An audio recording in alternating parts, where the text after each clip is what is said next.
Hi. Do you want me to move this pillow? Yeah. You're in it. That's okay. Hi. I'm not in my room today. I'm in her room. This is Grace. Hi. Hi. Hi. Hi. It's Saturday. Yeah, our favorite day of the week. We are on page in my copy, which is the 2017 paperback copy, page 506. We're in the midst of chapter 10, the Jade of the Orient scene. Yeah. Part 4, the losers get the scoop. Someone said hi, Grace. Hi. I did the first one ever here. Yeah. Mm. You've done quite a few here. I have done quite a few here. I did one at your dad's house too. And my dad's house. Mm-hmm. Oh, I need to get this little thing out of the way. Oh, I don't want to do chapter 11. I don't like chapter 11. It's a next week thing. Someone said, "What's up, Grace?" Nothing. She's gonna paint my nails, which has also happened quite frequently. Whenever I'm at your house and I'm reading, you paint my nails. I think it's only happened one time. Has it only happened one time? Maybe twice. Well, that happens every time then. Okay. No, we've done it multiple times. Okay. I'm in a talkative mood today. Get excited. We have 34 pages to read today. We're going to get through it. I promise. It's been quite the week, but it's okay. We're going to do it. Okay. We all ready? Are you ready? I'm ready. Which hand am I starting with? Okay. This one. Okay. I'm wearing my AT shirt too. You wore that for your first one here. I did? You totally did, because I wore my It one. I got the It one special. Yeah, I need to get an It shirt. I don't have an It shirt. Mine's in my closet. I don't have an It shirt. Here, I'll put mine on. Okay. I'm going to start. Okay. Okay. We're on page 506, chapter 10, part 4. The losers get the scoop. Okay. Let's get started. I should just drink water before I start, actually. Oh, I can't reach it. Oh my gosh. I can reach it.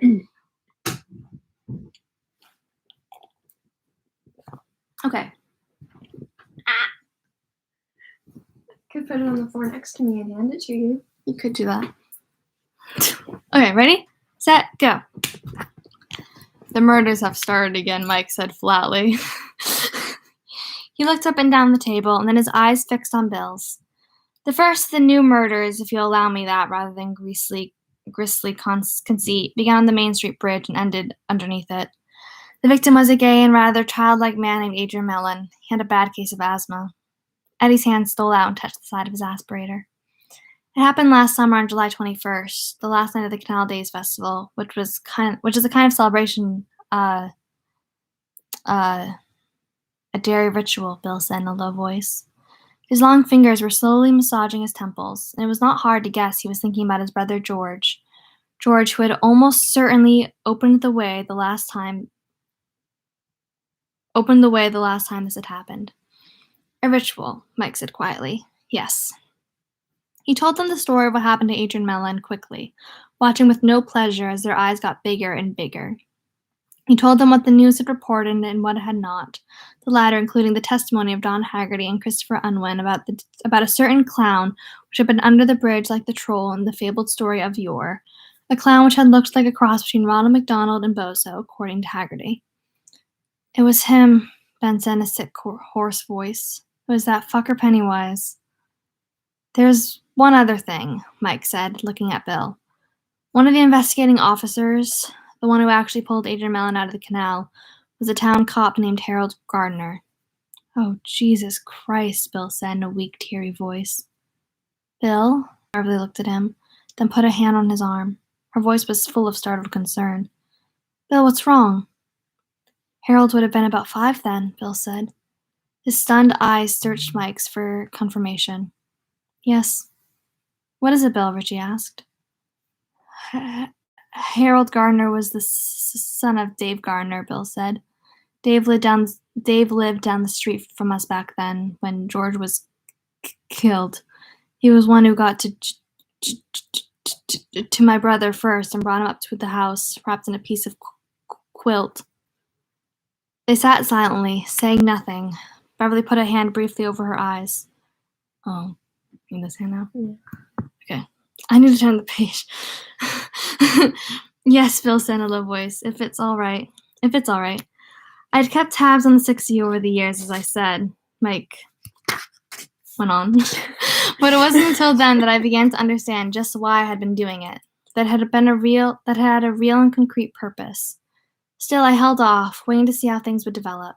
You see, I felt that I had to be absolutely sure before I disturbed your lives. Not 90%, not even 95%. 100 was all that would do it. In December of last year, an 8-year-old boy named Stephen Johnson was found dead in Memorial Park. Like Adrian Mellon, he had been badly mutilated just before and just after his death. But he looked as if he could have died of just plain fright. Sexually assaulted? Eddie asked. No, just plain mutilated. How many in all? Eddie asked, not looking as if he really wanted to know. It's bad, Mike said. How many? Bill repeated. 9 so far. It can't be, Beverly cried. I would have read about it in the paper, seen it on the news.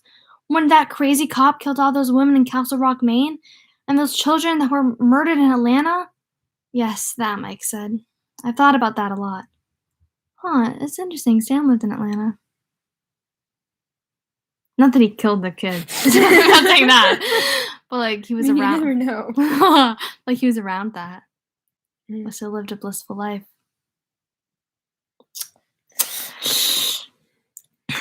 Yes, that, Mike said. I've thought about that a lot. It's really the closest correlative to what's going on here, and Bev's right. That really was coast-to-coast news. In some ways, the Atlanta comparison is the thing about all of this that frightens me the most. The murder of 9 children. We should have TV correspondents here and phony psychics and reporters from the Atlanta Monthly and Rolling Stone. The whole media circus, in short. But it hasn't happened, Bill said. No, Mike answered. It hasn't. There was a Sunday supplement piece about it in the Portland Sunday Telegram, and another one in the Boston Globe after the last 2. A Boston-based television program called Good Day did a segment this February on. Oh, we need to stand by. A Boston-based television program called Good Day did a segment this February on unsolved murders, and one of the experts mentioned the Derry murders, but only passingly. And he certainly gave no indication of knowing there had been similar batches. There had been a similar batch of murders in 1957-58 and another in 1929-30. There are some ostensible reasons, of course. Atlanta, New York, Chicago, Detroit. Those are big media towns. And in big media towns, when something happens, it makes a bang. There isn't a single TV or radio station in Derry, unless you count the little FM and English and speech department. Unless you count the little FM the English and speech department runs up at the high school. Bangalore's got the corner on the market when it comes to the media. Except for the Derry News, Hetty said, and they all laughed. But we all know that doesn't really cut it with the way the world is today. What? Doesn't cut it.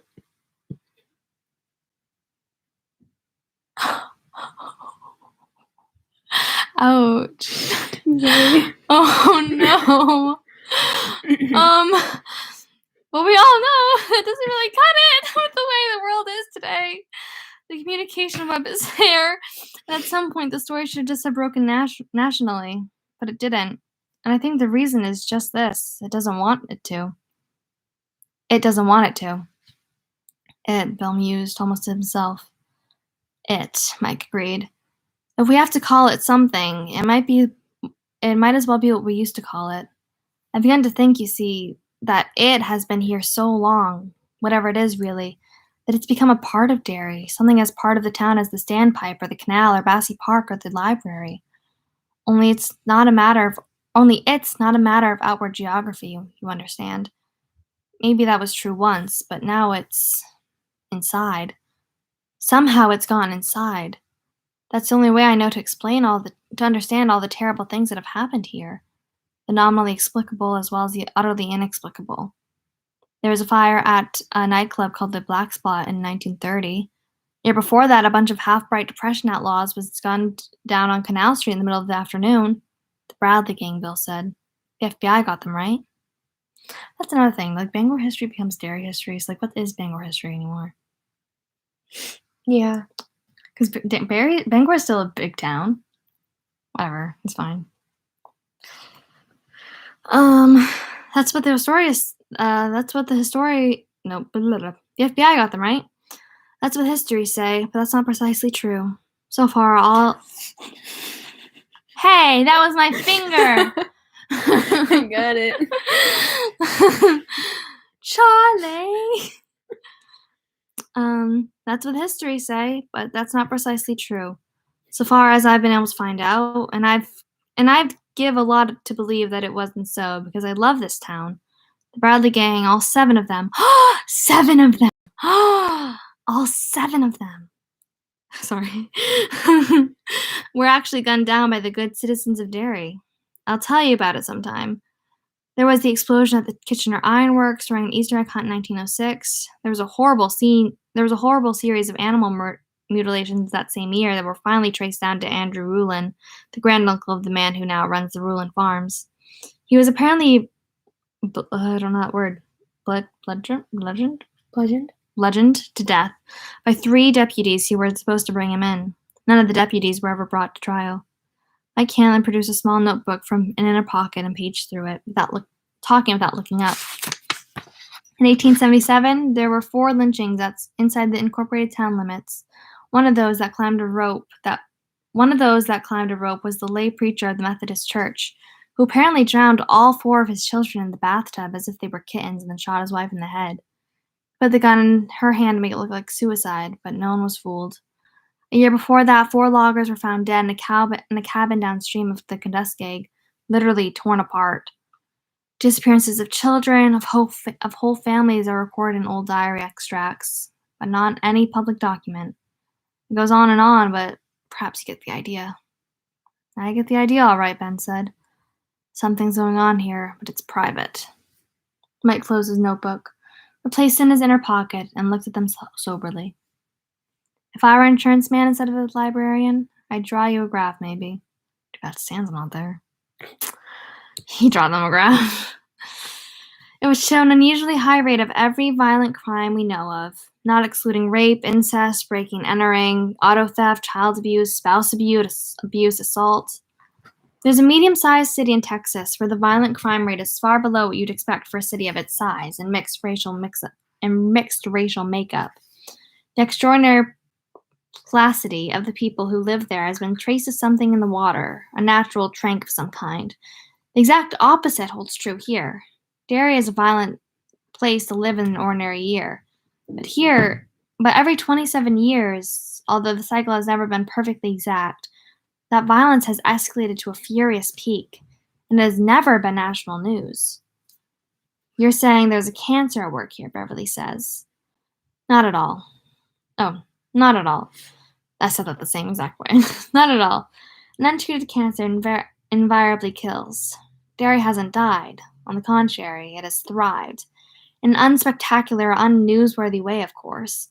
It is simply a fairly prosperous small city and a relatively... I gave you my hand. I know, I was waiting a bit. Oh. It is simply a fairly prosperous small city in a relatively unpopulous state where bad things happen too often, and where ferocious things happen every quarter of a century or so. That holds true all down the line, Ben asked. Mike nodded. All down the line. 1715 and 16, 1740 until roughly 1743. 1715 and 16. Remember that. That must have been a bad one. 1769 to 70 and on. Right up to the present time. I have a feeling that it's been getting steadily worse. Maybe because there have been more people in Derry at the end of each cycle. Maybe for some other reason. And in 1958, the cycle appears to have come to a premature end, for which we were responsible. Bill Denbrough leaned forward, his eyes suddenly bright. You're sure of that? Sure? Yes, Mike said. All the other cycles reached their peak around September and then ended in a big way. Life usually took on its more or less normal tenor by Christmas, Easter at the latest.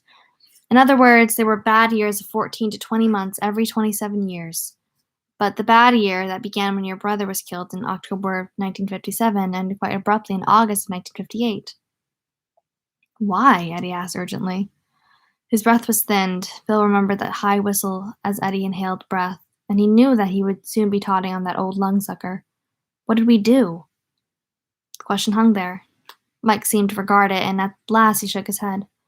You'll remember, he said. In time you'll remember. What if we don't? Ben asked. Then God help us all. 9 children dead this year, Rich said. Christ.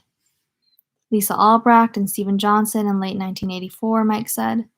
February, a boy named Dennis Torrio disappeared, high school boy. His body was found in mid-March in the Barrens, mutilated. This was nearby. He took a photograph from the same pocket into which he had placed the notebook.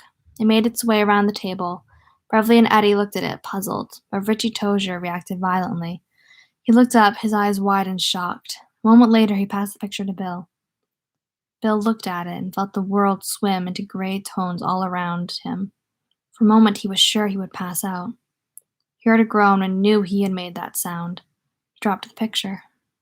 What is it? He heard Beverly saying. What does it mean, Bill? It's my brother's school picture, Bill said at last. It's Georgie. The picture from his album, the one that moved, the one that winked. So Eddie didn't know what his brother looked like, or just doesn't remember? Anyways. They handed it around again then, and they handed it around again then, while Bill sat as still as stone at the head of the. Sorry, I just messed up the nail. No, it's fine. I missed it. Oh, No, it's I fine. can see the top of the nail. Stop, it's fine. Okay. Keep reading. It was a photograph of a photograph. The picture showed a tattered school photo propped up against a white background, smiling lips parted to exhibit 2 holes where new teeth had never grown. Unless they grow in your coffin, Bill thought and shuddered. On the margin below George's picture were the words "School Friends, 1957 to 58." It was found this year? Beverly asked again. Mike nodded and she turned to Bill. When did you last see it, Bill? He wet his lips, tried to speak. Nothing came out. He tried again, hearing the words echo in his head, aware of the stutter coming back, fighting the terror. I haven't seen that picture since 1958. That spring, the year after George died. When I tried to show it to Richie, it was gone. There was an explosive gasping sound that made them all look around. Eddie was setting his aspirator back on the table and looking slightly embarrassed. Eddie Kasprak blasts off, Richie cried cheerfully, and then suddenly and eerily the voice of the movie-tone newsreel narrator came from Rich's mouth. Today in Derry, a whole city turns out for asthmatics on parade, and the star of the show is Big Ed the Snothead, known all over New England as... He stopped abruptly, and one hand moved towards his face as if to cover his eyes, and Bill suddenly thought, No, that's not it. Not to cover his eyes, but to push his glasses up his nose. Glasses that aren't even there anymore. Oh, dear Christ, what's going on? Eddie, I'm sorry, Rich said. That was cruel. I don't know what the hell I was thinking about. Do you need my other hand? Okay. He looked around at the others, bewildered. Mike Hanlon spoke into the silence. I promised myself after Stephen Johnson's body was discovered that if anything else happened, if there was one more clear case, I would make the calls that I ended up not making for another 2 months. It was as if I was hypnotized by what was happening, by the consciousness of it, the deliberateness of it. George's picture was found by a fallen log less than 10 feet from the Dorio boy's body. It wasn't hidden, quite the contrary. It was as if the killer wanted it to be found, as I'm sure the killer did. How did you get the police photo, Mike? Ben asked. That's what it is, isn't it? Yes, that's what it is. There's a fellow in the police department who isn't averse to making a little extra money. I pay him $20 a month, all that I can afford. He's a pipeline. The body of Don Roy was found 4 days after the Torio boy. McCarran Park, 13 years old, decapitated. Decapitated, thank you. April 23rd of this year, Adam Terralt, 16, reported missing when he didn't come home from band practice. Found the next day just off the path that runs through the greenbelt behind West Broadway. Also decapitated. May 6th, Frederick Cowan, 2.5, found in an upstairs bathroom, drowned in the toilet. Oh, Mike, Beverly cried. Yeah, it's bad, he said almost angrily. Don't you think I know that? The police are convinced that it couldn't have been, well, some kind of accident, Bev asked. Mike shook his head. His mother was hanging clothes in the backyard. She heard sounds of a struggle, heard her son screaming. She ran as fast as she could. As she went upstairs, she says she heard the sound of the toilet flushing repeatedly. That and someone laughing. She said it didn't sound human. And she saw nothing at all, Eddie asked. Her son, Mike said simply. His back had been broken, his skull fractured. The glass door of the shower stall was broken. There was blood everywhere. The mother is in the Bangor Mental Health Institute now. My police department source says she's quite lost her mind. No fucking wonder, Richie said hoarsely. Who's got a cigarette? Beverly gave him one. Richie lit it with hands that shook badly. Okay. The police line is that the killer came in through the front door while the Cohen boy's mother was hanging her clothes in the backyard. Then, when she ran up the back stairs, he supposedly jumped from the bathroom window into the yard she'd just left and got away clean. But the window is only one of those half-sized jobs. A kid of 7 would have to wriggle to get out, and the drop was 25 feet to a stone-flagged patio. Rademacher, I always forget how to say his name. Rademacher. Police officer. Doesn't like to talk about those things, and no one in the press, certainly no one at the news, has pressed him about it. Mike took a drink of his water. Ooh, I will too. Take a drink of my water. I got it. You scared me. I got it. You already spilled one water today. You spilled I one spilled water. one I have water a clean today. record. I was trying to plug in your computer. Don't blame it on me.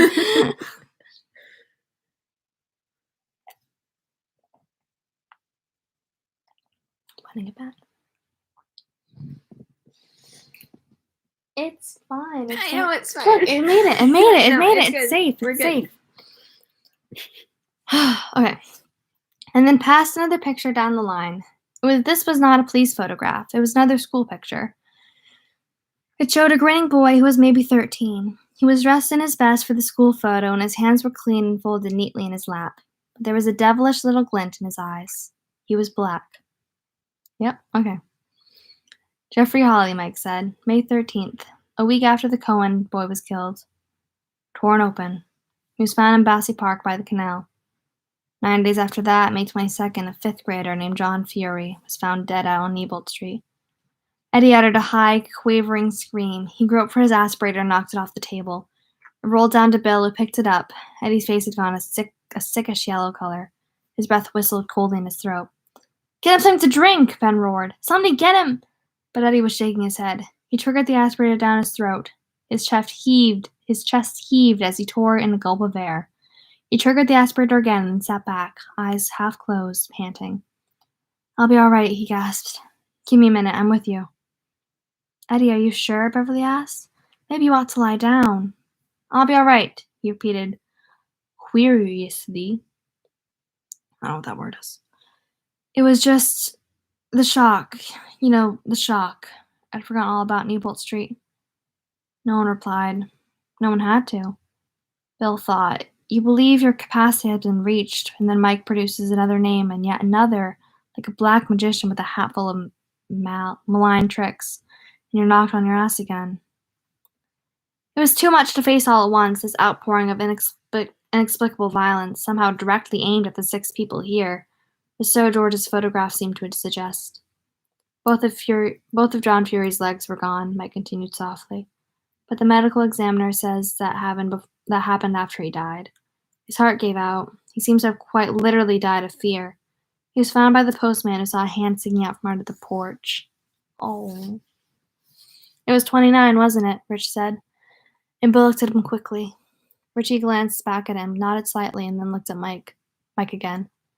29 Nebolt Street. Maybe that's why in all the adaptations, Richie's always one that wants to go, because it seems to be that, like, he remembers the most clearly what happened.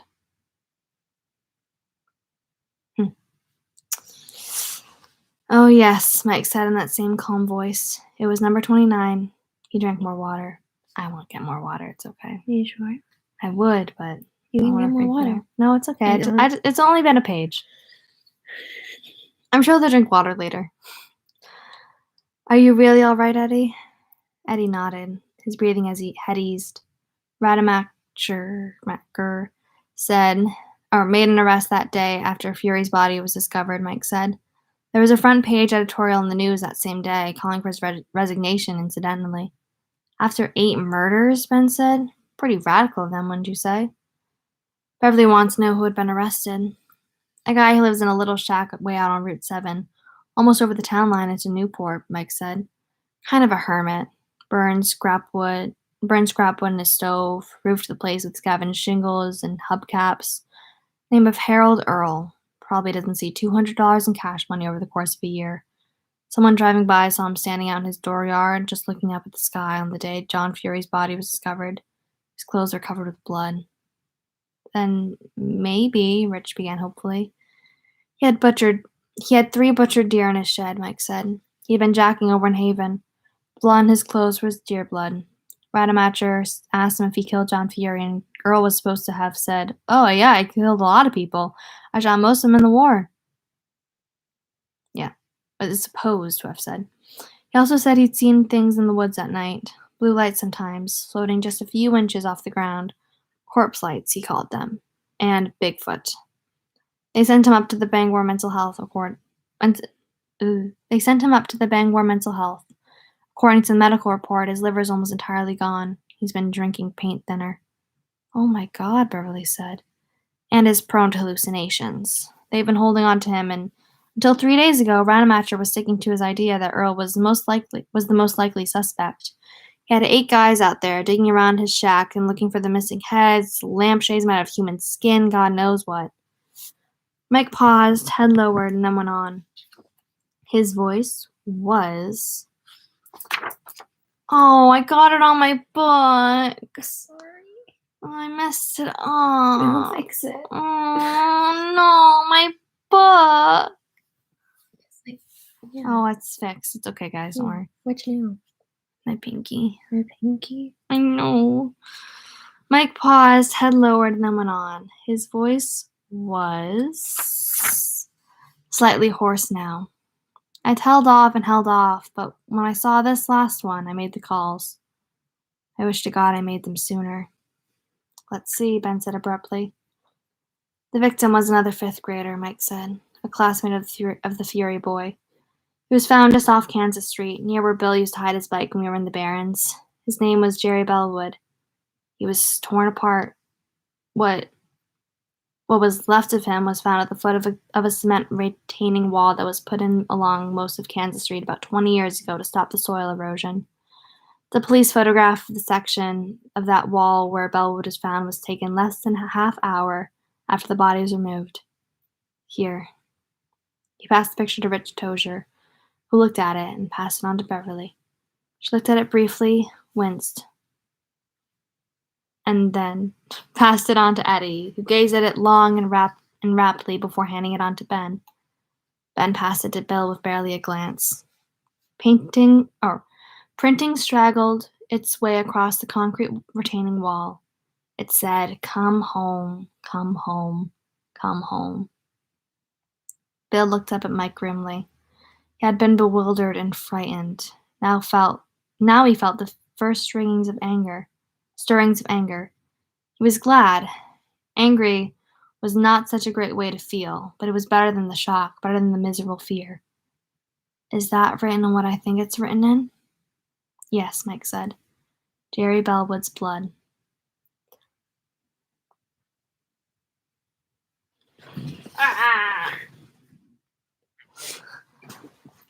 That one's easier. You can leave that one on the bed. I could, you're right, because I have a cat. Mm-hmm. Smart. I got a little bit on me.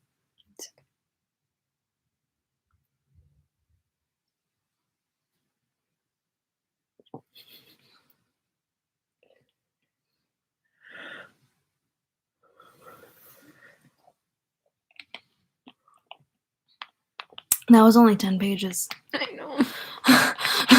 We're a third of the way through, though. Yeah, I can lay down. That was only 10 pages? Holy moly. Okay. This one. Oh, we're still on this one. So I need to push my hair behind my ears. Can I put it like all the way behind your back? Yeah. There's still some there. Where? On the side. I can feel it. Can I not feel it? What am I feeling? What is this feeling? Okay. Thank you. You're welcome. 5. Richie gets beeped. Beep, beep. Mike had taken his photographs back. He had an idea that Bill might ask for the one of Geordie's last school picture, but Bill did not. Put them inside his jacket pocket. He put them in his inside jacket pocket, and when they were out of sight, all of them, Mike included, felt a sense of relief. 9 children, Beverly was saying softly. I can't believe it. I mean, I can believe it, but I can't believe it. 9 kids and nothing? Nothing at all? It's not quite like that, Mike said. People are angry. People are scared, or so it seems. It's really impossible to tell which ones really feel that way and which ones are faking. Faking? Beverly, do you remember when we were kids? Oh, with my thumb. Beverly, do you remember when we were kids, the man who just folded his newspaper and went inside the house while you were screaming at him for help? For a moment, something seemed to jump in her eyes, and she looked both terrified and aware. Then she only looked puzzled. No. When was that, Mike? Never mind. It will come to you in time. All I can say now is that everything looks the way it should in Derry. Faced with such a grisly string of murders, people are doing all the things you'd expect them to do. And most of them are the same things that went on while kids were disappearing and getting murdered back in 58. The Save Our Children community is meeting again, only this time at Derry Elementary School instead of Derry High. There are 16 detectives in the state attorney general's office in town and a contingent of FBI agents as well. I don't know how many, and although Rademacher talks big, I don't think he does either. The curfew's back in effect. Oh yes, the curfew. Ben was rubbing the side of his neck slowly and deliberately. That did wonders back in 58. Remember that much. And there are the mothers' walker groups to make sure that every child who goes home, grades K through 8, is chaperoned home. Who goes to school, I mean. Did I say that? Who goes to school, grades K through 8, is chaperoned home. The news has gone over 2,000 letters demanding a solution to the last 3 weeks alone. And, of course, the out-migration has begun again. I sometimes think that's the only way to really tell who's sincere about wanting it to stop and who isn't. The really sincere ones get scared and leave. People really are leaving? Richie asked. It happens each time the cycle cranks up again. It's impossible to tell just how many go because the cycle hasn't fallen squarely in a census year since 1850 or so. But it's a fairish number. They run like kids who just found out their house was haunted for real after all. Come home, come home, come home, Beverly said softly. When she looked up from her hands, it was Bill she looked at, not Mike. It wanted us to come back. Why? It may want us all back, Mike said a little. What? It may want us all back, Mike said a little cryptically. Sure, it may. It may want revenge. After all, we balked it once before. Revenge. Or just to set things back in order, Bill said. Mike nodded. Things are out of order with your own lives, too, you know. None of you left Derry untouched, without its mark on you. All of you forgot what happened here, and your memories of that summer are still only fragmentary. Then there's the passingly curious fact that you're all rich. Oh, come on now, Richie said. That's hardly... Be soft, Mike said, holding his hand up and smiling faintly.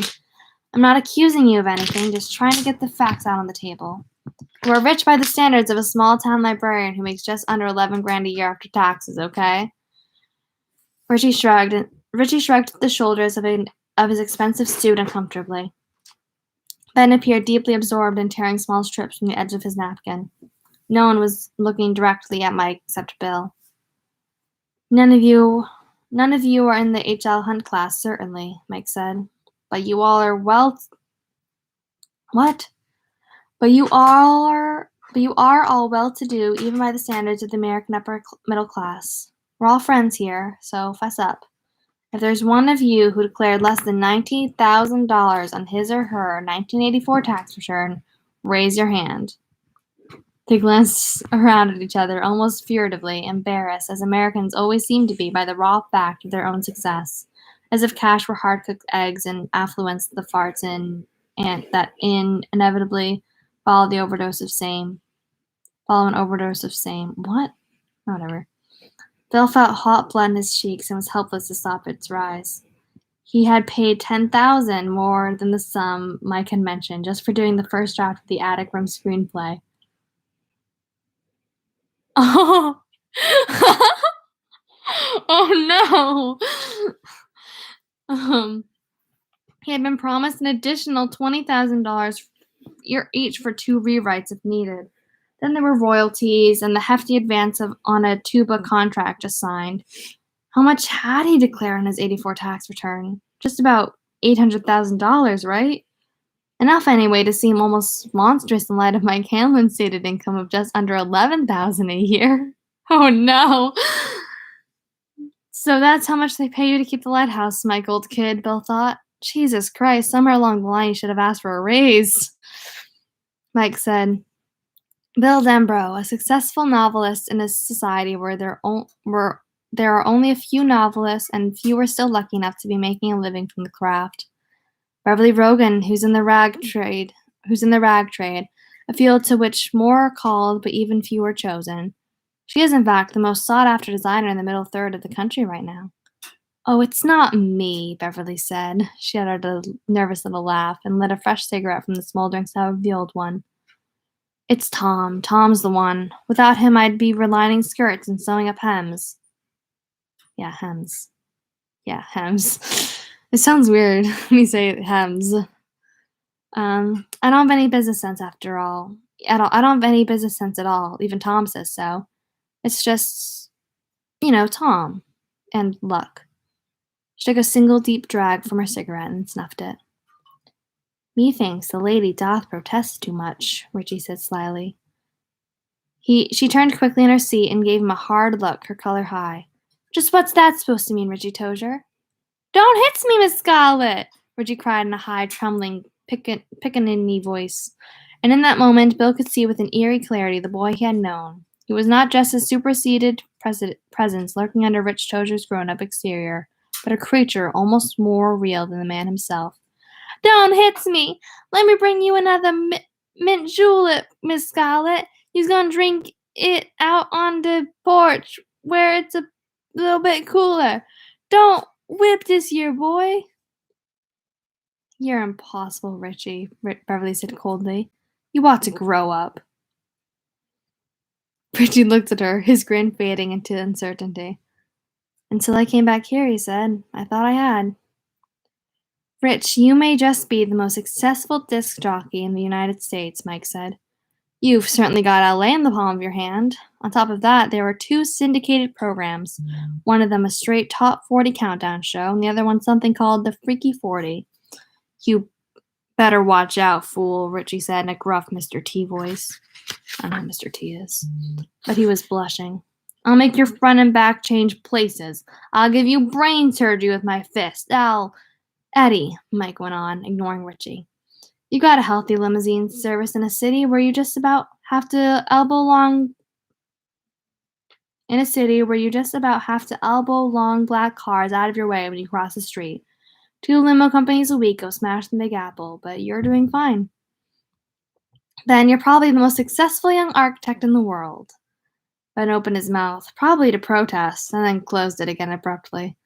Mike smiled at them, spread his hands. I don't want to embarrass anyone, But I do want all the cards on the table. There are people who succeed young, and there are people who succeed in highly specialized jobs. If there weren't people who bucked the odds successfully, I guess everyone would give up. If it was just one or two of you, we could pass it off as a coincidence. But it's not just one or two, it's all of you, and that includes Stan Uris, who was the most successful young accountant in Atlanta. You can't make that much. How much do accountants make? Accountants make a lot of money. Oh, okay, I take it back. He's my cousin's rich. an accountant. I wanted to be an accountant for a little bit. And then I decided not to be an accountant.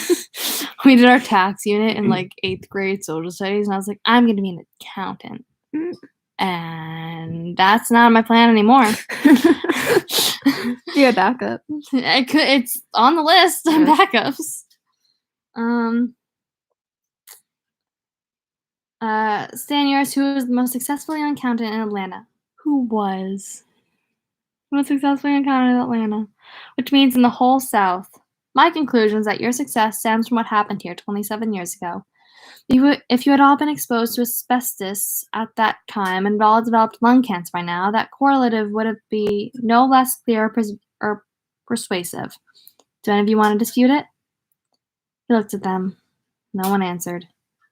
All except you, Bill said. What happened to you, Mikey? Isn't it obvious, he said. I stayed here. You kept the lighthouse, Ben said. Bill jerked around and looked at him, startled. But Ben was staring hard at Mike and didn't see. That doesn't make me feel so good, Mike. In fact, it makes me feel like a bug turd. Amen, Beverly said. Mike shook his head patiently. You have nothing to feel guilty about, any of you. Do you think it was my choice to stay here any more than it was your choice, any of you, to leave? Hell, we were kids. For one reason or another, your parents moved away and you guys were part of the baggage they took along. My parents stayed. And was it really their decision, any of them? I don't think so. How was it decided who would go on, who would stay? Was it luck? Fate? Some other? I don't know. But it wasn't us, guys, so quit it. You're not bitter? Eddie asked timidly. I've been too busy to be bitter, Mike said. I spent a long time watching and waiting. I was watching and waiting even before I knew it, I think. But for the last 5 years or so, I've been on what you might call red alert. Since the turn of the year, I've been keeping a journal. Yeah. When a man writes, he thinks harder. Maybe just more specifically. One of the things I've spent time writing and thinking about is the nature of it. It changes, we know that. I think it also manipulates, and leaves its marks on people just by the nature of what it is. The way you can smell a skunk on you even after a long bath, if it lets go of its bag of scent too near to you. The way a grasshopper will spit bug juice into the palm if you I'm so confused right now. Wait. The way a grasshopper will spit bug juice into your palm if you catch it in your hand.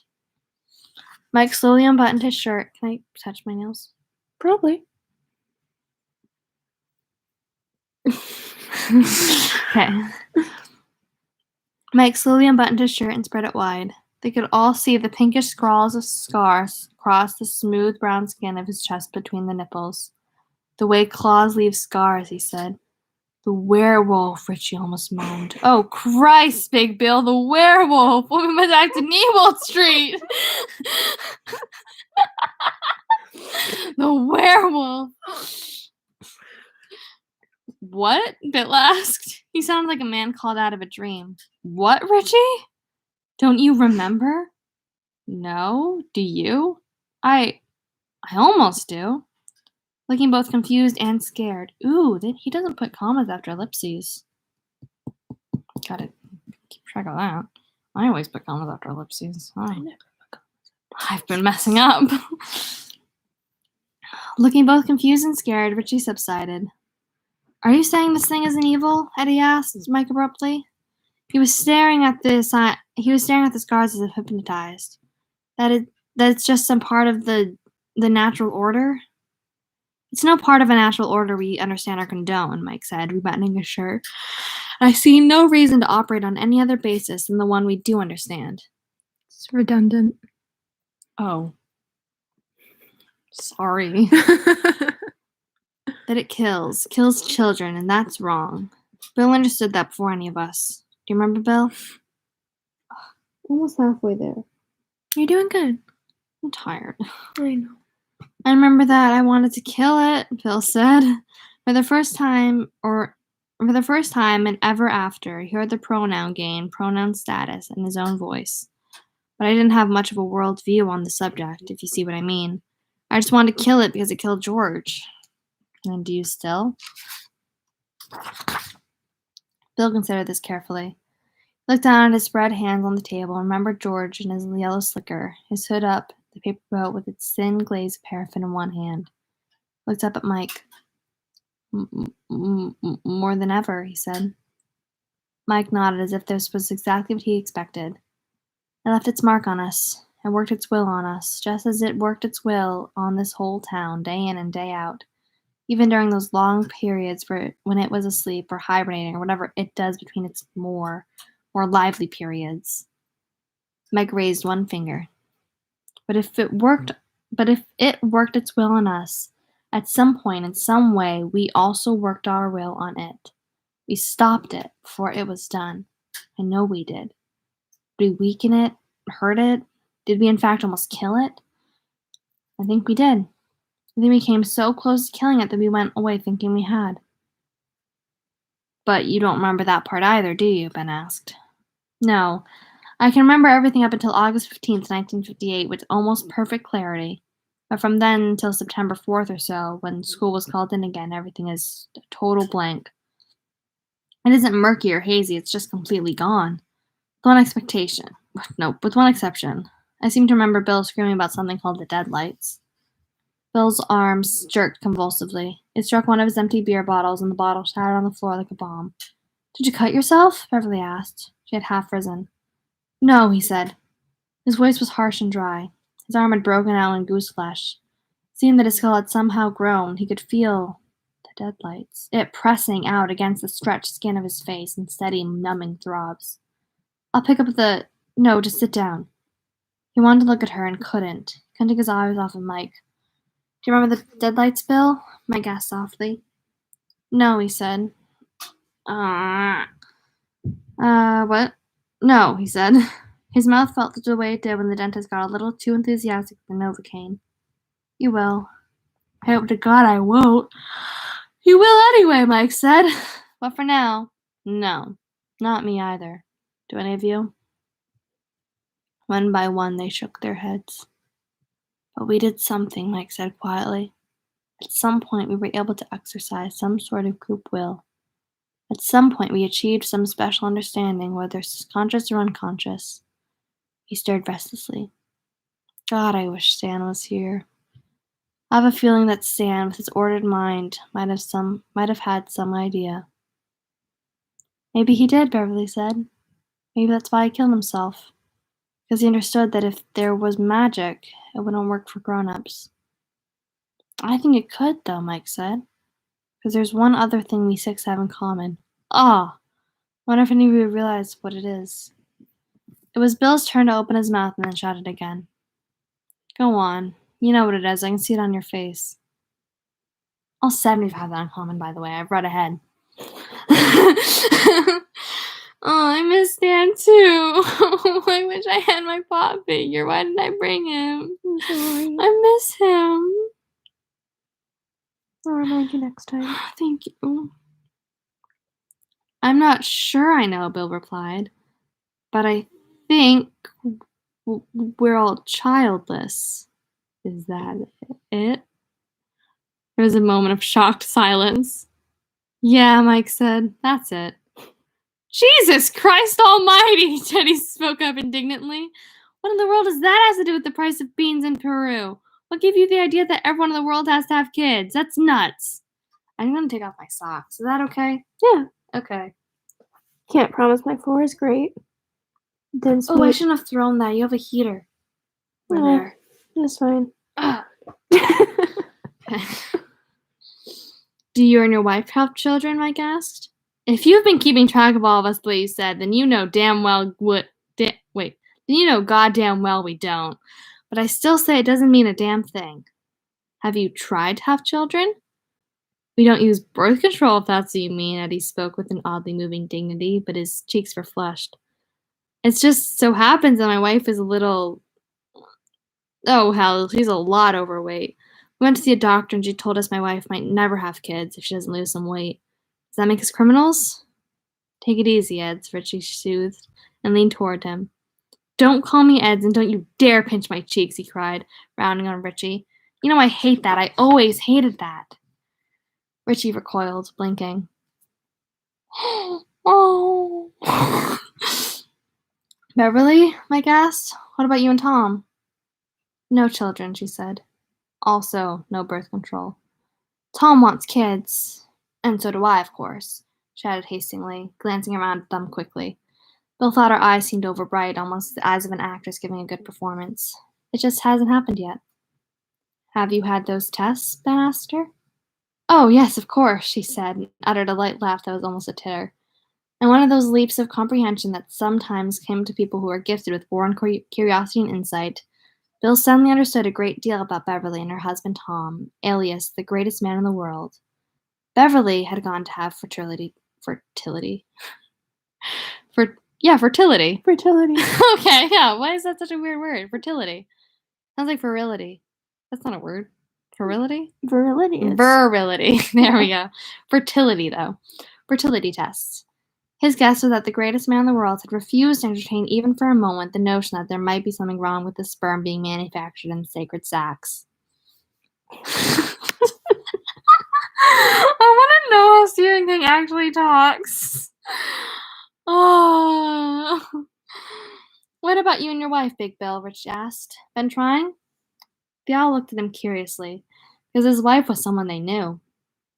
Audra was by no means the best known or the best loved actress in the world, but she was certainly part of the but she was certainly part of the exchange but she was certainly part of the celebrity coinage that had somehow replaced talent as a medium of exchange in the latter half of the 20th century.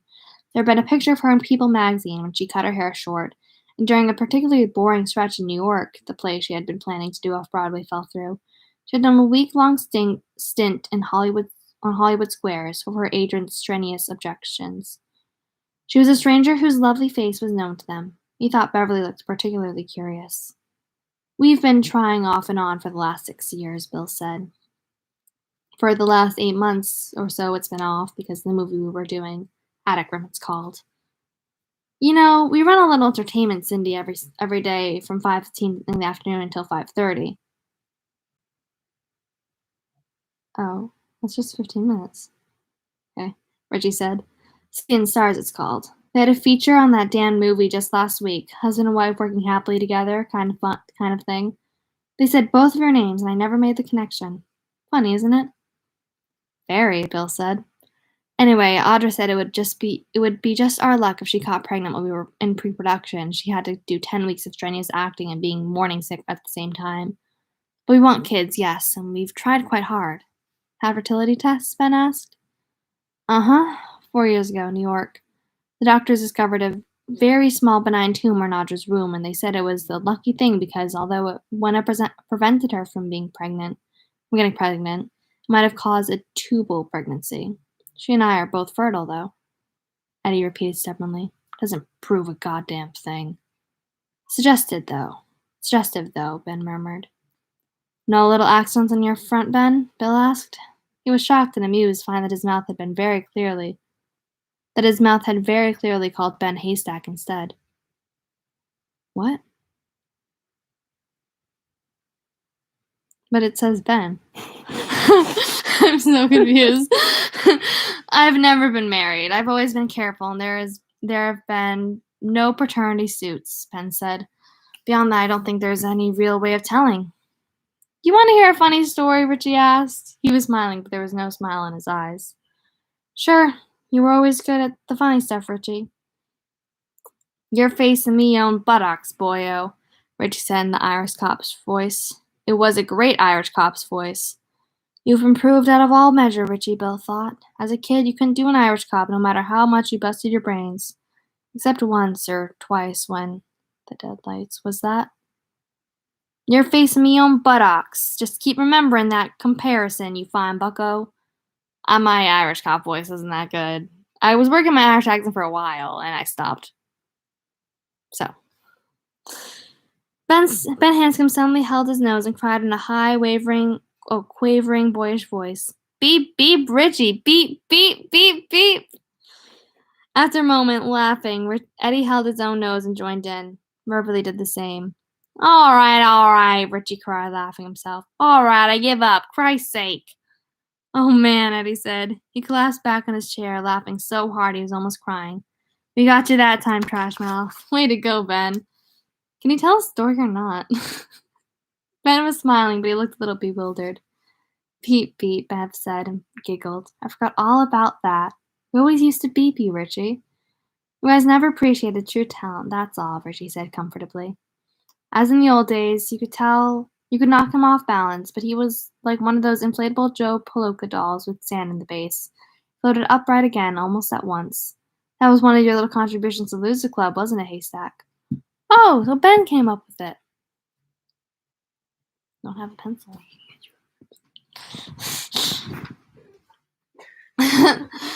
Yeah, I guess it was. What a man, Richie said in a trembling, awestruck voice, then began to slalom over the table, nearly sticking his nose in the teacup each time he went down. Okay. What a man! Oh, chillin', what a man! Beep, beep, Richie. Oh, thank you. Ben came up with it! Also, that 1715, was it? Yeah, I wrote it down. 1715, 1715, 1715, 1715. It 1715. was more towards the Oh, I went to the wrong part, yeah. 1715, 1715, 1715. 1715. 1715. Okay, back. Oh, I said that. Beep, beep, Richie, Ben said solemnly, and then exploded laughter in a hearty baritone utterly unlike his wavering child voice. You're the same old roadrunner. You guys want to hear the story or not? Richie asked. I mean, no big deal one way or the other. Beep away if you want to. I can take abuse. I mean, you're looking at a man who wants an interview with Ozzy Osbourne. Tell it, Bill said. He glanced over at Mike and saw that Mike looked happier, or more at rest, since the luncheon had begun. Was it because he saw the almost unconscious knitting together that was happening, or the sort of easy falling back to old rules that almost never happened when old chums got together? Bill thought so, and he thought, if there are certain preconditions for the belief in magic that makes it possible to use the magic, then maybe those preconditions will inevitably arrange themselves. It was not a very comforting thought. It made him feel like a man strapped to the nose cone of a guided missile. Beep, beep, indeed. Well, Richie was saying, I could make this long and sad, or I could give you the Blondie and Dagwood comic strip version. But I'll settle something in the middle. The year after I moved out to California, I met a girl. We fell pretty hard for each other. Started living together. She was on the pill at first, but it made her feel sick almost all the time. She talked about getting an IUD, but I wasn't too crazy about that. First stories about how they might not be completely safe were starting to come up in the papers. We talked about the kids, and pretty well decided we didn't want them even if we decided to legalize the relationship.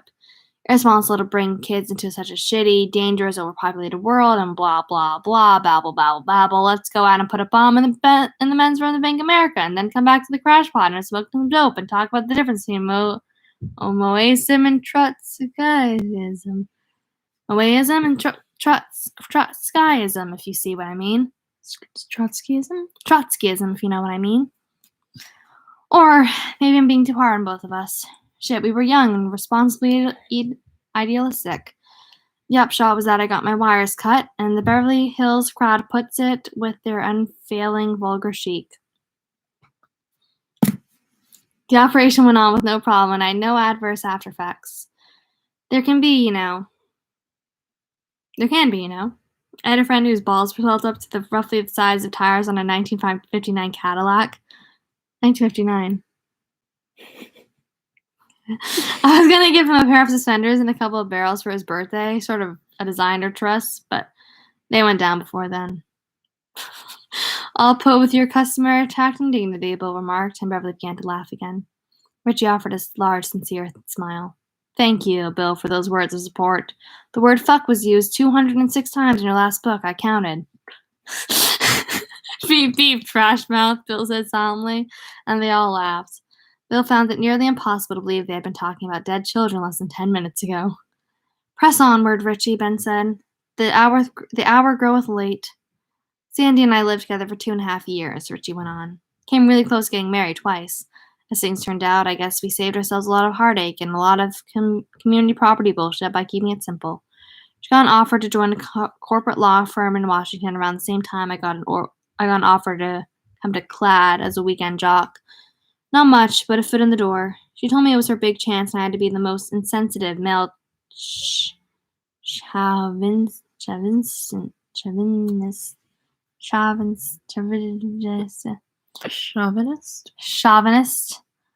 oinker. That makes more sense. Chauvinist oinker in the United States to be dragging my feet. And furthermore, she'd had it with California anyway. I told her I also had a chance. So we thrashed it out, and we trashed each other out. And at the end of all the thrashing and trashing, Sandy went. About a year after that, I decided to try and get a vasectomy. Reversed. Oh. Get the vasectomy reversed. No real reason for it, and I knew from the stuff I'd read the chances were pretty spotty, but I thought, what the hell? You were seeing someone steadily then, Bill asked? No, that's the funny part of it, but Richie said, frowning. Oh, I should have frowned. No, that's the funny part of it, Richie said, frowning. Not frowning. No, that's the funny part of it. I just woke up one day with this, I don't know, this hobby horse about getting it reversed. You must have been nuts, Eddie said. General anesthetic. General anesthetic instead of local surgery? Maybe a week in the hospital afterward? Yeah, the doctor told me a lot of that stuff, Richie replied. And I told him I wanted to go ahead anyway. I don't know why. The doctor asked me if I understood the aftermath of the operation was sure to be painful while the result was only going to be a coin toss at best. I said I did. He said okay, and I asked him when. My attitude being the sooner the better, you know? So he said, hold your horses, son. Hold your horses. The first step is to get a sperm sample just to make sure the reversal operation is necessary. I said, come on, I had the exam after the vasectomy. It worked. He told me that sometimes the vasa reconnected spontaneously. Yo, mama, I says. Nobody ever told me that. He said the chances were very small, infinitesimal, really. But because the operation was so serious, we had to check it out. So I popped into the men's room with a Fredericks of Hollywood catalog and jerked off into a Dixie cup. Beep, beep, Richie, Beverly said. Yeah, you're right, Richie said. The part about the Fredericks catalog is a lie. You'll never find anything that good in a doctor's office. What do you read?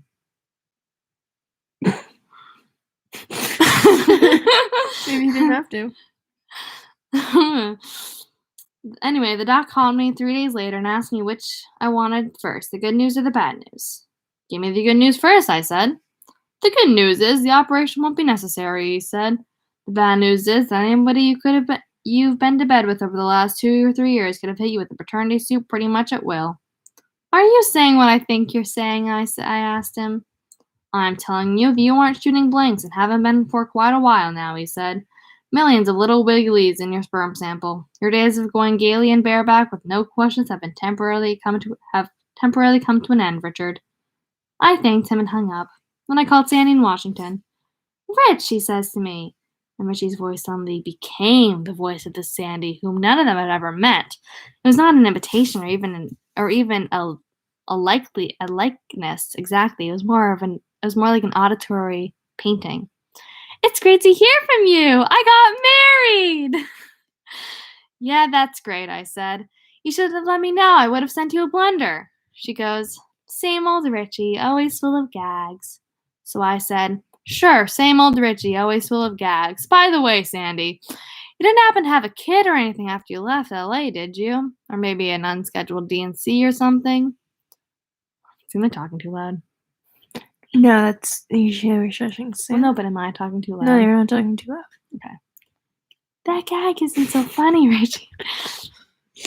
That That gag isn't so funny, Rich, she said, and I had a brainwave that she was getting ready to hang up on me, so I told her what happened.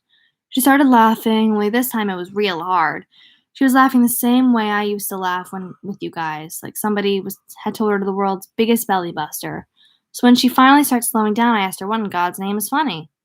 It's just so wonderful, she said. This time the joke's on you.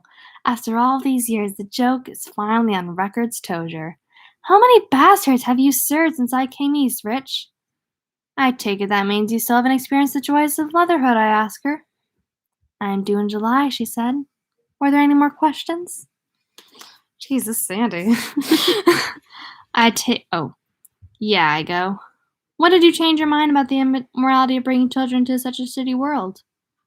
When I finally met a man who wasn't shit, she answers, and hangs up. Bill began to laugh. He laughs until tears roll down his cheeks. I think there's something of meaning in that story. Also, yes, I have been reading for an hour. Yeah. How much you have left? 10 pages. It's good.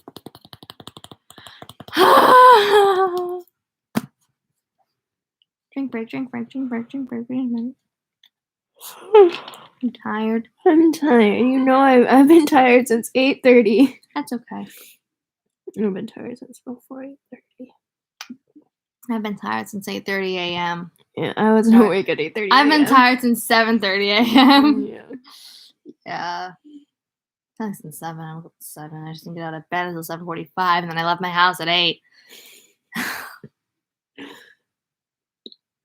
I don't even know how many times I woke up.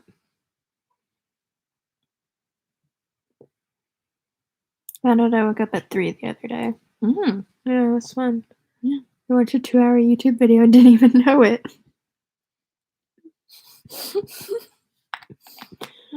Yeah. When I go to sleep, I sleep. I'm out. I'm so out. I'm a really heavy sleeper, though. Yeah. Anyways. Yeah, Reggie said. I think she cut it off so quick she'd really get the last word. She could have hung on the line all day. I know what I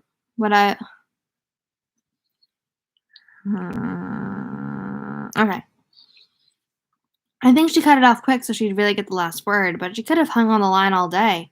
I know when I've been aced. I went back to the doctor a week later and asked him if he could be a little clearer on the odds against that sort of spontaneous regeneration. He said he talked with some of his colleagues about the matter. It turned out that in the 3-year period, 1980 to 82, California branch of the AMA logged 23 reports of spontaneous regeneration. 6 of those turned out to be simply botched operations. 6 others were either hoaxes or cons, guys looking to take a bite out of some doctor's bank accounts. So, 11 real ones in 3 years. 11 out of how many, Beverly asked. 28,618, Richie said calmly. Silence around the table. So, I went out and beat Irish sweepstake odds, Richie said, and still no kid to show for it. That give you any good chucks, Eds? I wonder why there are no kids to show for it, Richie. I wonder why. Eddie began stubbornly. It still doesn't prove. No, Bill said. Doesn't prove a thing. But it certainly suggests a link. The question is, what do we do now? Have you thought about that, Mike? I've thought about it, sure. It was impossible to decide anything until you all got together again and talked, the way you've been doing. There was no way I could predict how this reunion would go until it actually happened. What about you, Mike? How's your sex life going? He paused for a long time, looking thoughtfully at them. Oh, wait. In the 90s version, when Stan's head is in the fridge, he says, I don't know if he says it to Richie or to Eddie, how's your sex life? What's your sex life? But I don't know if he says that to Richie or Eddie. Because Eddie, before he dies, tells all of them that he's a virgin. And they're all like, oh, thanks, Eddie. What do you want us to do about that? This isn't the book, dude. They didn't actually say that. I said that. Yeah. Okay. I've got an idea, he said. But before I tell you what it is, I think we have to agree on whether or not we have business to do here. Do we want to try and do what we tried to do once before? Do we want to try and kill it again? Or do we just divide the check up 6 ways and go back to what we were doing? It seems as if Beverly began, but Mike shook his head at her. He wasn't done. You have to understand that our chances of success are impossible to predict. I know they're not good. Oh no, I saw Stan's name. I know they're not good, just as I know they would have been a little better if Stan were here too. Still not real good, but better.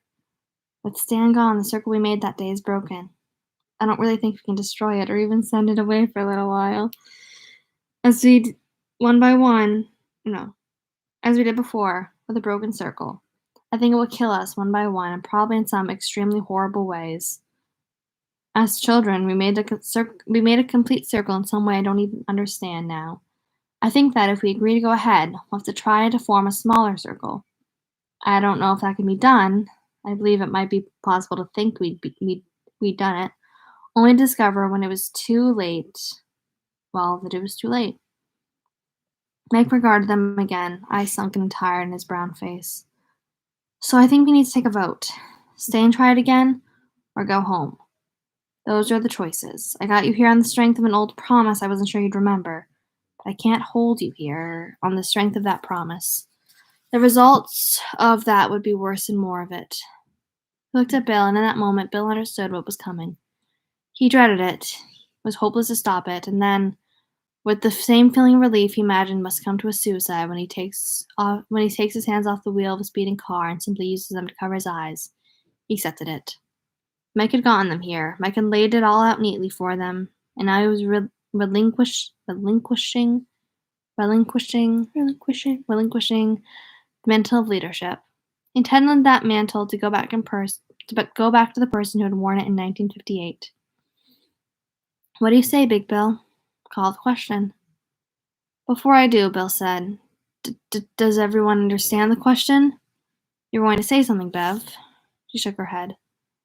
All right, I guess the question is, do we stay and fight, or do we forget the whole thing? Those in favor of staying?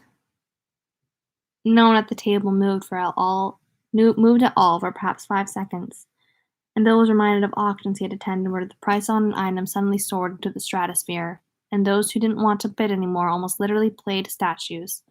One was afraid to scratch an itch or wave a fly off the end of one's nose, for fear the auctioneer would take it for another $5,000 or 25. Auctioneer would take it for another $5,000 or 25. Bill thought of Georgie. Georgie who meant no one any harm, who'd only wanted to get out of the house after being cooped up all week. Bill with his color high, his newspaper boat in one hand, snapping the buckles of his yellow rainstick with the other. Georgie thanking him, and then bending over and kissing Bill's fever-heated cheek.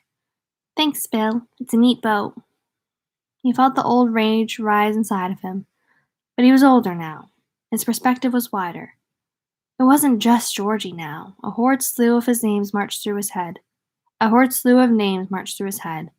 Betty Ripsom, found frozen in the ground. Cheryl LaMonica, fished out of the desk egg. Matthew Clements, torn from his tricycle. Veronica Grogan, 9 years old and found in the sewer.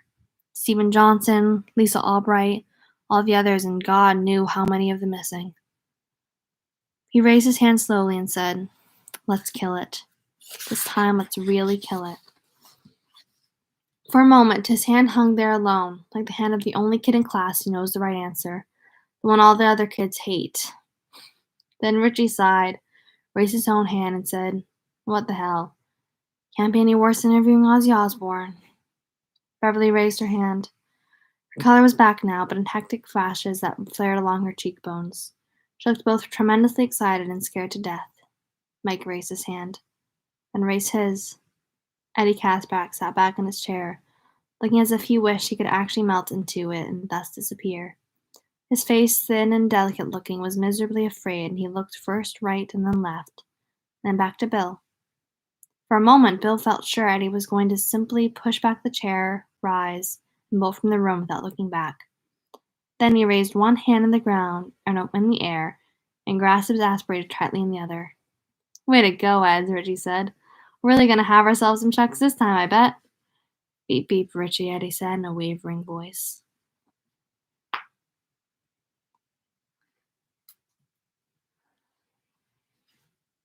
We're not done yet.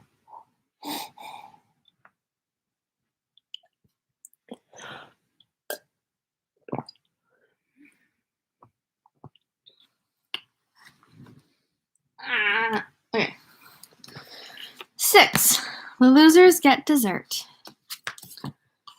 So what's your idea, Mike? Bill asked.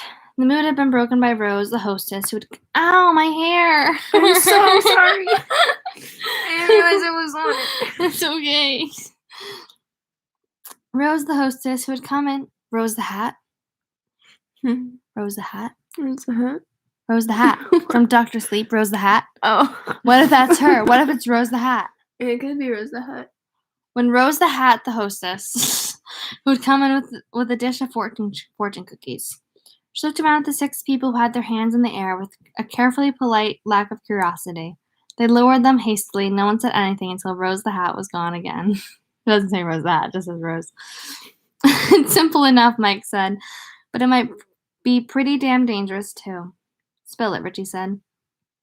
I think we ought to split up for the rest of the day. I think each of us ought to go back to the place in Derry he or she remembers best, outside the Barrens, that is. I don't think any of us should go there, not yet. Think of it as a series of walking tours, if you like. What's the purpose, Mike? Ben asks. I'm not entirely sure. You have to understand that I'm going pretty much on intuition here.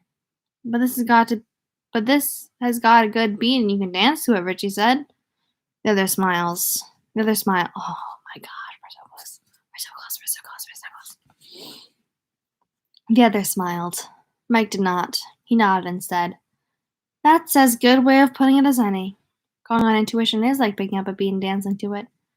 Using intuition is a hard thing for grown-ups to do, and that's the main reason I think it might be the right thing for us to do. Kids, after all, operate on it about 80% of the time, at least until they're 14 or so. You're talking about plugging back to the situation, Eddie said. I suppose so. Anyway, that's my idea. If no specific place to go comes to you, just follow your feet and see where they take you. Then we meet tonight at the library and talk over what happened. If anything happens, Ben said. Oh, I think things will. What sort of things? Bill asked.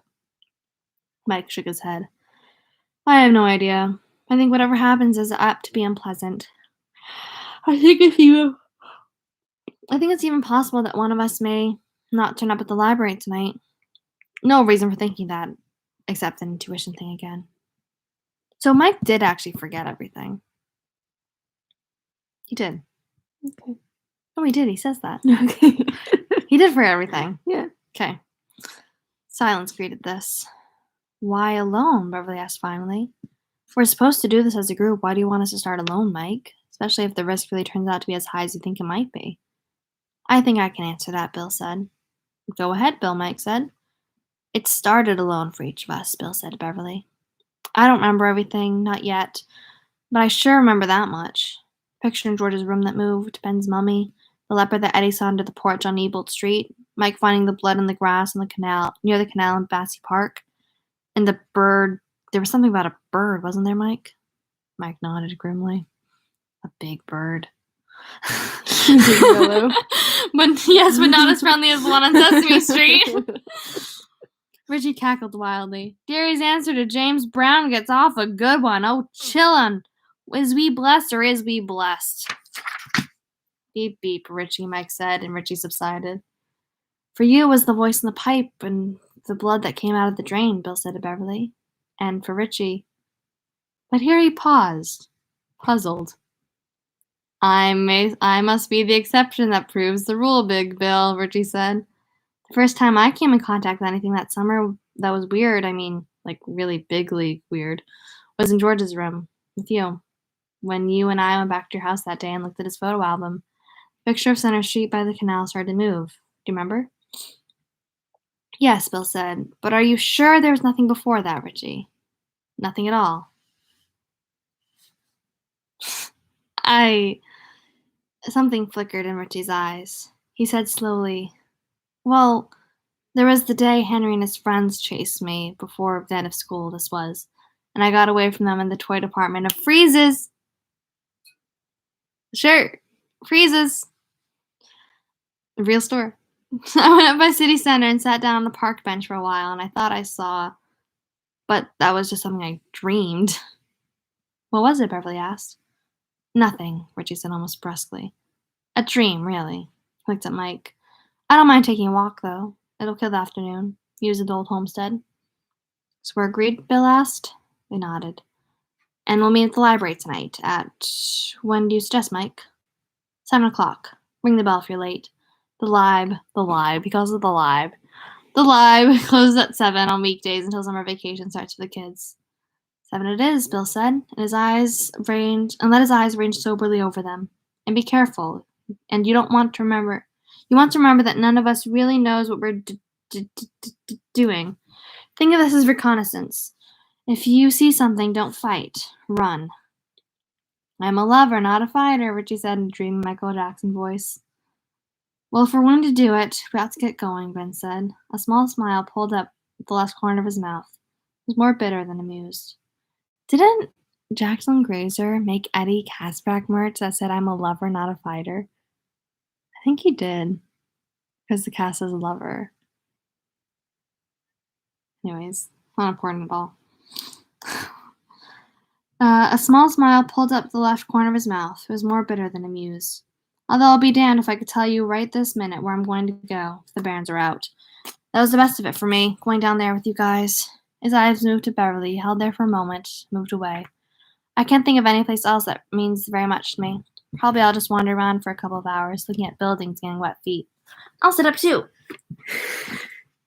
Now you can see my t-shirt even better.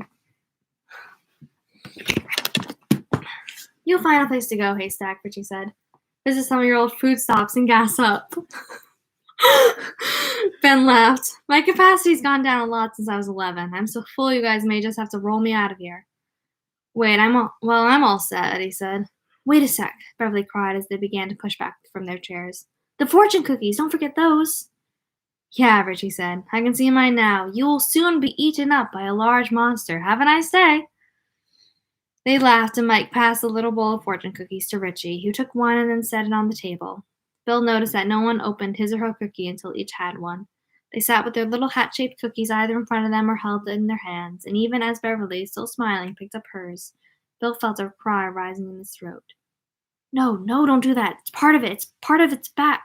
No, don't do that. It's part of it. Put it back. Don't open it. It was too late. Beverly had broken hers open, then was doing the same to his. Eddie was cutting into his with the edge of his fork. And just before Beverly's smile turned to a grimace of horror that Bill had time to think, we knew, somehow we knew, because no one simply bit into his or her fortune cookie. I don't bite into my fortune cookie. There's paper in there. Yeah, you break it. That would have been the normal thing to do, but no one did it. Somehow, some part of us still remembers everything. And he found that insensate underknowledge somehow the most horrifying realization of all.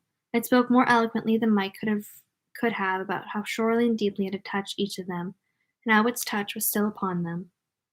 Blood spurted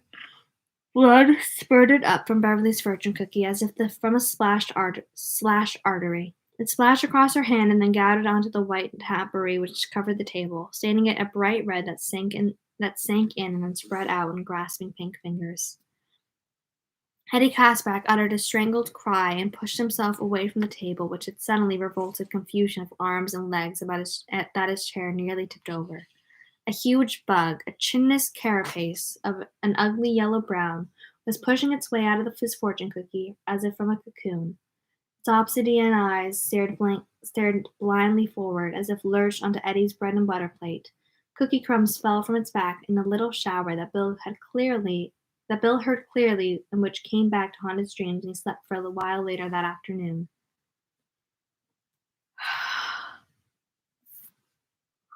Oh, there! As it freed itself entirely, it rubbed its thin rear legs together, producing a dry, reedy hum, and Bill realized it was some sort of terribly mutated cricket, and lumbered to the edge of the dish and tumbled onto the tablecloth on its back. "Oh, God," Richie managed in a chocked voice. "Oh, God, Big Bill, it's an eye. Dear God, it's an eye. It's a fucking eye." Bill's head snapped around, and he saw Richie staring down his fortune cookie, his lips drawn back from his teeth in a kind of sickened leer. A chunk of his cookie's glazed surface had fallen onto the tablecloth, revealing a hole from which a human eyeball stared with glazed intensity. Cookie crumbs were scattered across its blank brown iris, and embedded in its sclera. Sclera. Sclera. His eye. Matt Hanscom threw his, not a calculated throw, but the startled reaction of a person who has been utterly surprised by some piece of nasty work. As his fortune cookie rolled across the table, Bill saw 2 teeth inside its hollow, their roots dark with clotted blood. They rattled together like seeds in a hollow gourd. He looked back at Beverly and saw she was hitching in her. He looked back at Beverly and saw she was hitching in breath to scream. Her eyes were fixed on the thing that had crawled out of Eddie's cookie, the thing that was now kicking its sluggish legs as it lay overturned on the tablecloth. Bill got moving. He was not thinking, only reacting. Intuition, he thought crazily as he lunged out of his seat and clapped his hands over Beverly's mouth just before she could utter a scream. Here I am, acting on intuition. Mike should be proud of me. What came out of Beverly's mouth was not a scream, but a strangled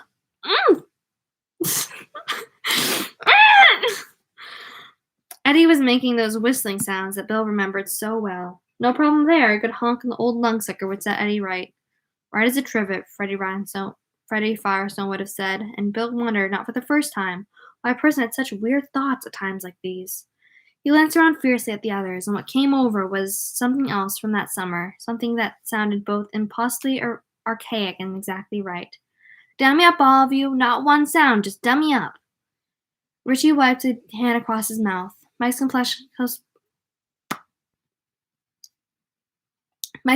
had gone a dirty gray, but he nodded at Bill. All of them moved away from the table. Bill had not opened his own fortune cookie, but now he could see its sides moving slowly in and out. Bulge and relax, bulge and relax, bulge and relax, as his own party favor tried to escape. Beverly said against his hand again, her breath tickling his palm. Dummy up, Bev, he said, and took his hand away. Her face seemed to be all eyes. Her mouth twitched. Bill, did you see? Her eyes strayed back to the cricket and then fixed there. The cricket appeared to be dying. Its rugose eyes stared back at her, and presently Beverly began to moan. Quit that, he said grimly. Pull back to the table. I can't, Billy. I can't go near that thing. You can. You have to, he heard. You have to. He heard footsteps, light and quick, coming from the short hall on the other side of the beaded curtain. He looked around to the others. All of you, pull up the table, talk, look natural. Pull up to the table. Yeah. Beverly looked at him, eyes pleading, and Bill shook his head. He sat down and pulled his chair in, trying not to look at the fortune cookie on his plate. It had swelled like some unimaginable boil which was filling with pus. And still it pulsed slowly in and out. I could have bitten into that, he thought faintly. Eddie triggered his aspirator down his throat again, gasping mist into his lungs in a long, thin, screaming sound. So, who do you think's gonna win the pennant? Bill asked Mike, smiling insanely. Rose the Hat. I'll say Rose the Hat. This is Rose. Rose the Hat came through the curtain just then, her face politely questioning. Out of the corner of his eye, Bill saw that Bev had pulled up to the table again. Good girl, he thought. I think the Chicago Bears look good, Mike said. Everything all right, Rose the Hat said. Fine, Bill said. Cocked a thumb in Eddie's direction. Our friend had an asthma attack. He took his medication. He's better now. Rose the Hat looked at Eddie, concerned. Better, Eddie wheezed. You would like that I clear now? Very shortly, Mike said, and offered a large, false smile. Was good? Her eyes surveyed the table again, a bit of doubt overlaying a deep well of serenity. She did not see the cricket, the eye, the teeth, or the way Bill's fortune cookie appeared to be breathing. Her eyes similarly passed over the blood-stained splotch on the tablecloth without trouble. Everything was very good, Beverly said, and smiled. More natural smile than either Bill's or Mike's. seemed to set Rose the Hat's mind at rest, convinced her that if something had gone wrong in here, it had been the fault of neither Rose the Hat's service nor her kitchen. Girl's got a lot of guts, Bill thought. Fortunes were good? Rose the Hat asked. Well, Reggie said, I don't know about the others, but I, for one, got a real eyeful. Bill heard a minute cracking sound.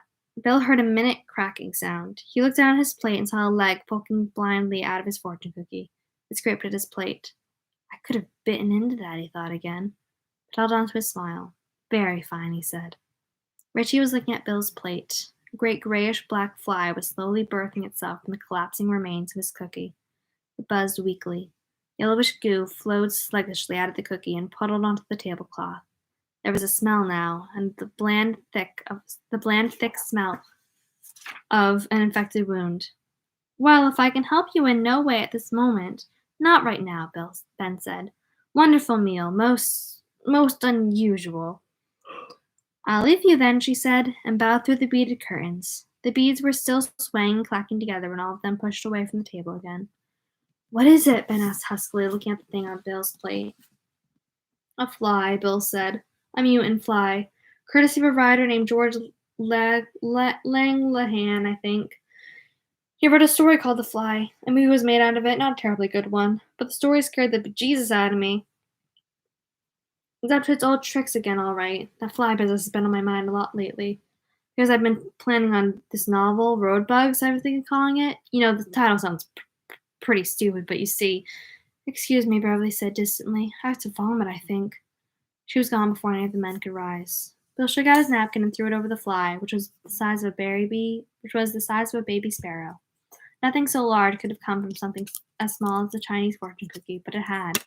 It buzzed twice under the napkin and then fell silent. Jesus, Eddie said faintly. Let's get the righteous fuck out of here, Mike said. We can meet Bev in the lobby. Beverly was just coming out of the women's room as they gathered by the cash register. She looked pale but composed. Mike paid the check, kissed Rose the Hat's cheeks, and then they all went on into the rainy afternoon. Does this change anyone's mind? Mike asked. I don't think it changed his mind, Ben said. No, Eddie said. What mind? Richie said. Bill shook his head and looked to Beverly. I'm staying, she said. Bill, what did you mean when you said it was up to its old tricks? I've been thinking about writing a bug story, he said. That Langlahan story had woven itself into my thinking, and so I saw a fly. Yours was blood, Beverly. Why was blood on your mind? I guess because of the blood from the drain, Beverly said at once. The blood that came out of the bathroom drain in the old place when I was 11. But was that really it? She didn't really think so, because what had flashed immediately to her mind when the blood spurted across her finger in a warm little jet had been the bloody footprint she had left behind her after stepping on the broken perfume bottle.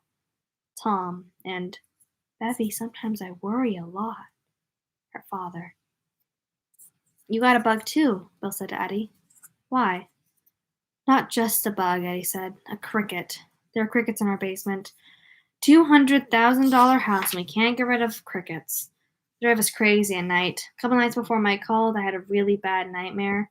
I dreamed I woke up and my bed was full of crickets. I tried to shoot them with my aspirator, but all it would do when I squeezed it was make crackling noises, and just before I woke up, I realized it was full of crickets too. The hostess didn't see any of it, Ben said. Looked at Beverly, like your folks never saw the blood that came out of the drain, even though it was everywhere. Yes, she said. They stood looking at each other in the fine spring rain. Mike looked at his watch. There'll be a bus in 20 minutes or so, he said. Or I can take 4 of you in my car if we cram. Or I can call some cabs, whatever way you want to do it. I think I'm going to walk from here, Bill said. I don't know where I'm going, but a little fresh air seems like a great idea along about now. I'm going to call a cab, Ben said. I'll share it with you if you drop me off downtown, Richie said. Okay, where are you going? Richie shrugged. Not really sure yet. The others elected to wait for the bus. 7 tonight. 7. But there's not 7 of them. 7 tonight, Mike reminded. And be careful, all of you. They agreed to be careful, although Bill did not know how you could truthfully make a promise like that when dealing with such a formidable array of unknown factors. He started to say so, then looked at their faces and saw that they knew it already. He walked away instead, raising one hand briefly in farewell. The misty air felt good against his face. The walk back to town would be a long one, but that was all right. He had a lot to think about. He was glad that the reunion was over and he was glad the reunion was over and that the business had begun. Done. That's it. We did it.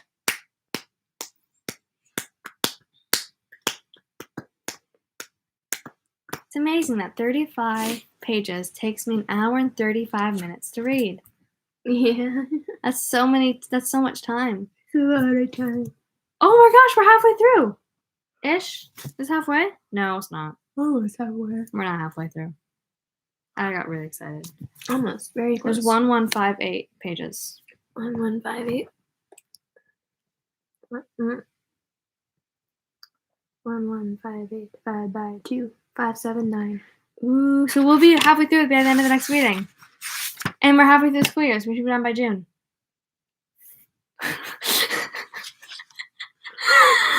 Although I'm going to have to miss several in the next few months. Yeah. So we'll figure that out when we come to it. But for now, plan on doing this again next week.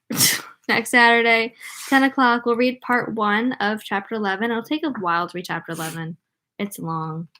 Because it's all of their little scenes. So I will figure out which part in particular we'll read. And I'll see you guys then.